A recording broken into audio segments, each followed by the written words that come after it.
যুব সমাজে ৩০ থেকে ৩৫ বছর আগে বিবাহ করলে বিভিন্ন সমালোচনার সম্মুখীন হতে হয়। একটু খেয়াল করে শুনবেন, যুব সমাজে ৩০ থেকে ৩৫ বছর আগে বিবাহ করলে বিভিন্ন সমালোচনার সম্মুখীন হতে হয়। অথচ ওই সমাজে ১৮ থেকে ২০ বছরের ছেলেমেয়েরা একাধিক অবৈধ সম্পর্কে জড়াইলেও ওইটাই সমাজের ইগনোর করে চলতে হয়।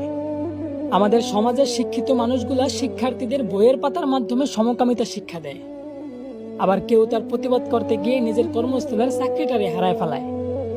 হ্যাঁ, এই সমাজে মানুষ হিসাবে কোনো ব্যক্তিকেই তার যোগ্য অধিকার দেওয়া হয় না। টাকা পয়সা আর ক্ষমতা আছে তো আপনি সমাজের নেতা, আর না থাকলে মানুষ বলেই গণ্য করা হয় না।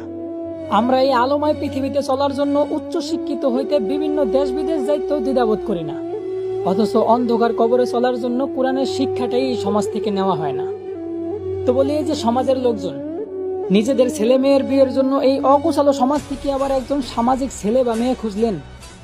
আচ্ছা, এই বিষয়টা কেমন হইল না, যে নিজেদের হাতেই সমাজের পরিবেশ নষ্ট করিয়া আবার ওই সমাজেই গাছ লাগিয়ে পরিবেশ বাঁচাইতে বললেন।